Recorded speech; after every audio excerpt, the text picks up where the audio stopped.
3 دعائیں ایسی ہیں جو مستجابات ہیں، یعنی قبول ہو جاتی ہیں، لا شک فیہن، جن کے قبول ہونے میں شک نہیں ہے۔ دعوت الوالد، والد کی دعا، دعا بھی ہو سکتی ہے، بد دعا بھی ہو سکتی ہے، دونوں چیزیں۔ کبھی ہم نے غور کیا کہ اولاد کی وجہ سے ہمیں بڑی پریشانیاں ہوتی ہیں، ہم جو چاہتے ہیں کہ ہماری اولاد بنے وہ بنتی نہیں، تو آپ اپنی اولاد کے لیے دعا کیوں نہیں مانگتے؟ ربنا هب لنا من ازواجنا وذرياتنا قرۃ اعین وجعلنا للمتقین اماما۔ میری رکاوٹ ہے نا دعا کے قبول ہونے میں رزق حرام، رزق حلال ہو آپ کا اور اپنی اولاد کے لیے آپ دعا مانگیں اور قبول نہ ہو، سوال ہی پیدا نہیں ہوتا۔ نبی پاک فرماتے ہیں لا شک فیہن، والدین کی اولاد کے بارے میں دعا ضرور قبول ہوتی ہے، قبول ہونے میں شک ہی کوئی نہیں ہے، کریں دعائیں اپنی اولاد کے لیے، پھر اس کا نتیجہ دیکھیں آپ۔ ہم توجہ نہیں کرتے نا عام طور پر اس طرف کہ دعا کے ذریعے سے کیا کچھ نہیں ہو جاتا۔ دعوت الوالد، اور دوسری چیز تھی ودعوت المسافر، اور مسافر کی دعا یا بد دعا۔ میں تفصیل میں تو نہیں جاتا، آپ کے علم میں ہوگا، ٹرانسپورٹ کی بڑی بڑی کمپنیاں تھیں جو مسافروں کی بد دعا لگنے سے تباہ و برباد ہو گئی۔ یہاں سے اٹھایا، راستے میں اتار دیا، مسافروں کو ذلیل رسوا کیا۔ اب اگر مسافر تنگ ہو کر بد دعا کر دیں تو نہیں لگے گی، نبی علیہ السلام نے فرمایا ضرور لگے گی، لگنے میں شک ہی نہیں ہے۔ ہاں دوسرا پہلو یہ بھی ہے کہ مسافر جب سفر پہ ہو تو جو اللہ کی بارگاہ میں دعا کرے گا وہ بھی قبول ہوگی، اور خاص کر اگر سفر وہ ہو جو اللہ کی رضا کے لیے ہو، جہاد کا سفر ہے، حج کا سفر ہے، جیسے کہ بعض حدیث میں ذکر بھی آتا ہے کہ آدمی پر گرد و غبار پڑی ہوئی ہے، بال بکھرے ہوئے ہیں، یا رب کہہ کے پکارتا ہے لیکن اس کی دعا قبول نہیں ہوتی چونکہ اس کا رزق حرام ہوتا ہے۔ لیکن اگر اس کا رزق حلال ہوگا تو اس کا مطلب یہ ہے کہ اس کی دعا قبول ہوگی۔ تیسری چیز ودعوت المظلوم، نبی پاک علیہ السلام فرماتے ہیں مظلوم کی بد دعا بھی قبول ہو جاتی ہے، اس کے قبول ہونے میں بھی کوئی شک نہیں۔ شاید آپ کو بات سمجھ نہ آتی ہو کہ مظلوم یا ظلم یہ لفظ میں بول رہا ہوں تو اس سے آپ پتہ نہیں کیا ذہن میں مراد لیتے ہوں گے، میں تھوڑی سی وضاحت کر دوں تاکہ بات سمجھانے میں آسانی رہے۔ راہ چلتے بندے کو آپ نے تنگ کیا، ظلم ہے۔ جس راستے سے اس نے گزرنا تھا اس راستے پہ آپ نے گاڑی کھڑی کر دی یا رکاوٹ ڈال دی، اس کی حق تلفی ہے۔ بلا وجہ اس کو آپ نے گالی دے دی، اس کو مارا، اس پر تہمت لگا دی، اس کا مال ہڑپ کر گئے، کٹھا کاروبار کر رہے تھے، جو پارٹنر کا حصہ بنتا تھا وہ دیا نہیں، بے شمار شکلیں، بہنوں کو حصہ نہیں دیا جائیداد میں، ظلم کی بے شمار شکلیں۔ تو میں عرض کر رہا ہوں کہ اگر مظلوم جس کی حق تلفی ہوئی ہے اگر وہ بد دعا دے دے تو قبول ہو جاتی ہے۔ لہٰذا مظلوم کی بد دعا سے بچنے کے لیے ظلم سے بچنا ضروری ہے۔ اگر ہم چاہتے ہیں کہ مظلوم کی بد دعا سے بچے تو اس کا نسخہ یہ ہے کہ ظلم نہ کرے، اور اگر آپ ظلم نہیں کر رہے ہیں تو پھر پرواہ نہ کریں۔ ایک تو ہے نا در در کے گدا، اور ایک ہے خواجہ سرا۔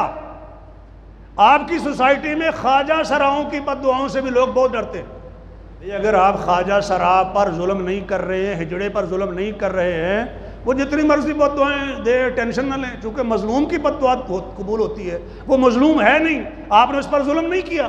اگر بلا وجہ اس کو آپ تنگ کر رہے ہیں تو پھر ظلم ہو گیا، پھر اگر وہ بد دعا دے تو قبول ہوگی، یعنی کوتاہی تو آپ کی ہوئی نا۔ اس طرح مانگنے والے ہیں، ان پر اگر آپ نے کوئی ظلم کیا ہے، قرآن نے تو یہ کہا نا کہ قول معروف ومغفرۃ خیر من صدقۃ یتبعها اذى، اچھے طریقے سے ٹال دے، جیسے ہم کہہ دیتے ہیں اللہ بھلا کرے، اللہ زیادہ دے، اللہ بہتر کرے، اللہ آسانی پیدا فرمائے۔ اگر وہ ناجائز مانگ رہا ہے تو وہ اس کا معاملہ اللہ کے ساتھ ہے، آپ نے اللہ کے نام پہ دیا ہے، اس لیے فرمایا اگر کوئی شخص اللہ کے نام پر تم سے سوال کرے تو اس کو دے دیا کرو۔ فاتو، ہاں اس میں ایک بات ضرور ہے کہ اگر آپ کو کنفرم پتہ ہو کہ نشئی ہے میرے پیسے کو ناجائز کاموں میں استعمال کرے گا تو پھر یہ گناہ میں تعاون ہے، پھر نہیں کرنا چاہیے، کیونکہ قرآن کا قاعدہ یہ ہے کہ نیکی اور پرہیزگاری کے کاموں میں دوسرے لوگوں کا ساتھ دیا کرو، گناہ اور زیادتی کے کاموں میں دوسرے لوگوں کا ساتھ نہ دیا کرو، یہ قاعدہ ہے۔ 3 لوگ ہیں جن کی دعا رد نہیں ہوتی. 3 لوگ. الامام العادل. امام کا لفظ خلیفہ کے لیے استعمال ہوتا ہے بنیادی طور پر. مسلمانوں کا امام، مسلمانوں کا خلیفہ، ٹھیک ہے، وسیع معنی میں ان کا حکمران کہہ لیں آپ، وہ بھی اس زمرے میں آتا ہے. اصل نظام تو اسلام کا خلافت و امارت ہے نا، لیکن اگر وہ نہیں ہے تو پھر جو بھی نظام ہے حکومت کا، ہدایات تو وہیں سے لینی ہے نا، اسی پولیٹیکل سسٹم سے لینی ہے نا، کہ مسلمانوں کے حکمران کیسے حکومت کرتے رہے. رہنما تو ان کو ہی سمجھنا نا پھر بھی، اگرچہ جمہوریت ہی کیوں نہ ہو. تو میں عرض یہ کرنے لگا ہوں کہ الامام العادل، مسلمانوں کا حکمران ہو اور عدل کرتا ہو، وہ جو بھی دعا مانگے گا اللہ اس کی دعا قبول کر لے.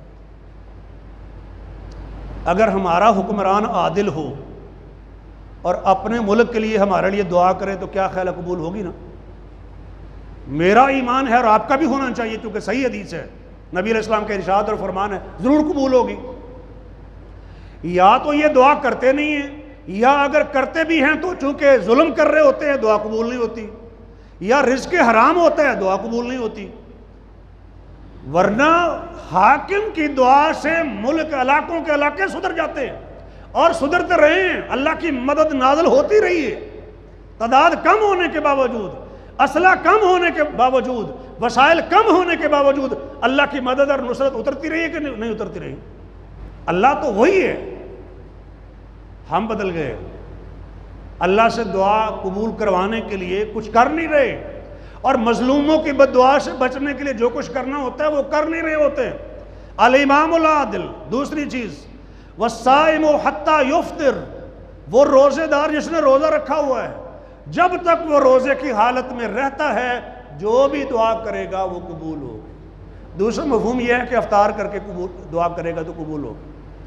اور افطار کا پتہ کیا مطلب ہے؟ افطار کا ایک معنی تو یہ ہے کہ جو یومیہ آپ افطار کرتے ہیں، روزہ رکھا، افطار کر کے اللہ سے دعا مانگی، یا افطار کے وقت دعا مانگی تو اللہ قبول فرماتے ہیں. اور افطار کا دوسرا معنی یہ ہے کہ آپ نے سارے روزے رکھ لیے،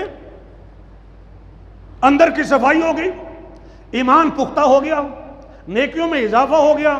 پورے رمضان کے روزے رکھنے کے بعد افطار، جس کے بعد ہے عید الفطر یعنی افطار کی عید، سارے روزے رکھنے کے بعد آپ اللہ سے دعا مانگے وہ قبول ہوگی. افطار کا یہ بھی معنی ہے.